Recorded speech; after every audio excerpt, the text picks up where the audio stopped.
ओडिशार एक छोट एवं शांत गारे वासुदेव नामक जड़े परिश्रमी चाषी रहुथिले। तांको स्त्री सुलोचना सरल एवं कोमल थिले। एकाठी सेमाने खेतरे कठिन परिश्रम करी कष्टरे जीविका निर्वाह करुथिले। सेमानंक जीवनर सबुठारु बड़ आनंद थिला सेमानंकर पुओ राजू। राजू तांको पाठ पढ़ारे मेधावी थिले। स्कूल रे समस्ते तांकु प्रशंसा करुथिले, किंतु तांको पाठ पढ़ा व्यतीत राजू क्रिकेट खेलिबाकू भल पाउथिले। जेतेबेले तांकर खाली समय मिलुथिला से बैट एवं बल धरी पड़ियाकू दौड़ुथिले। धीरे धीरे सारा गाँ लोके कहिबाकू लागिले राजू दिने जणे महान खेलाड़ी हेबे। गोटिए शनिवार सकाळे राजू तांको कोठरी रे पुस्तक पढुथिले। सेतेबेले तांको बंधु आशीष जोररे डाकिले, हे राजू शीघ्र आस, मो पाखरे तुम पई बहुत भल खबर अछि। राजू बाहरकू दौड़ी आसिला। कोन हेला से कौतूहल बसतः पचारिले। आशीष हसी कहिले, आज भवानीपाटणारे एक बड़ क्रिकेट मैच अछि। मु आम दुहींकु दलरे स्थान देइछि, चाल खेलिबा। राजूर आखि जଳି उठिला। सतरे जदि सत हुए मु निश्चित जीवी। एहा सुनी सुलोचना टिके भयभीत होइगले। से कहिले, किंतु रास्तारे एक जंगल अछि, ठीक ना? लोक माने कुहंती जे सेठारे एक भूत बास करे। वासुदेव हसी कहिले, हे सुलोचना, एसबु पुरुणा कहानी। आजिकाली भूत किए? राजू तांको मांको हाथ धरी कहिले, माँ चिंता कर नाही, मु शीघ्र फेरी आसीबी। माँ तांको कपाଳରେ हाथ रखी आशीर्वाद कले, ठीक अछि पुओ, किंतु देवींको नामरे जाओ माँ माणिकेश्वरी। राजू एवं आशीष बाइक उपरे डेई पड़िले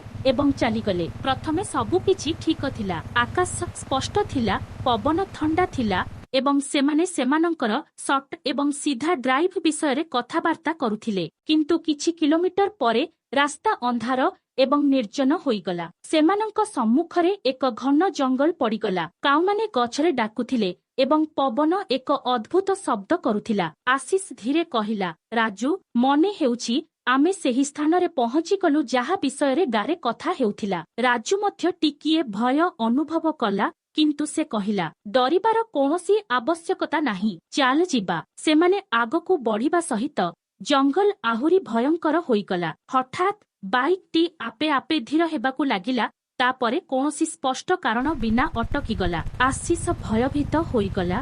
कौन हेला? राजू बाइक स्टार्ट करिबाकू चेष्टा कला, किंतु स्टार्ट हेला नाही। ठीक सेतिकी बेले पछरु एक ठंडा पवन बहिला एवं उभयंकू लागिला जेपरी केही सेमानंक पछरे ठिया होइछि। एक लंबा धड़ा पोशाक पिंधिथिबा भूत गोल नथिबा पवनरे भासी सेमानंक आड़कू आसुथिला। राजू एवं आशीष भयरे शीतल होइगले। ठंडा जंगल पवन एवं सेमानंक आगरे भासुथिबा भूतिया आकृति राजू एवं आशीषंक समग्र शरीर थरी उठिथिला। भूतिया आकृति पाखकू आसिबा मात्रे तांको आंगुठी गुड़िक लंबा होइगला एवं तांको खाली आखि एक उज्जवल लाल आलोकरे झलसी उठिला। आशीष भयरे चित्कार कला। राजू दौड़, किंतु सेमानंक पाद माटीरे लागि रहिथिबा परि मने हेउथिला। सेमाने शब्द मध्य करि पारु नथिले। भूतिया आकृति सारा जंगल रे प्रतिध्वनित हेउथिला, तुमे मो रास्ता काहीकि पार कल, तुमे एठाकू काहीकि आसिल। तांको आकृति सुनी उभय पुओंक साहस कमिबाकू लागिला। राजू भयभीत होई कहिला,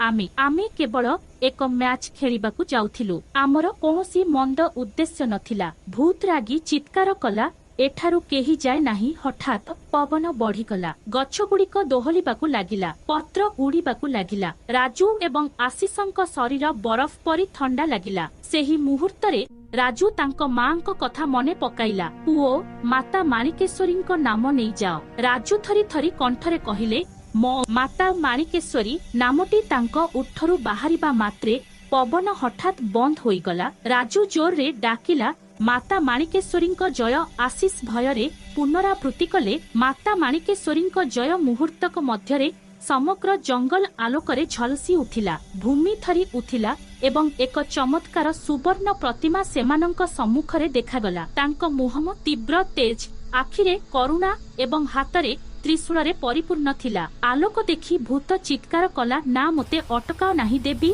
कठोर स्वर रे कहिले, तुमे एही पथकू काहीकि भयभीत करूछ? भूत कांदी उठिला, मु मृत्यु पूर्वरु मते प्रतारणा करा जाइथिला। मोर शेष कृत्य मध्य ठीक भाबरे करा जाई नथिला, सेथिपई मु बोलुछि। देवी तांको हाथ उठाई कहिले, तुमर आत्मा को शांति मिलू तुमे एबे मुक्त।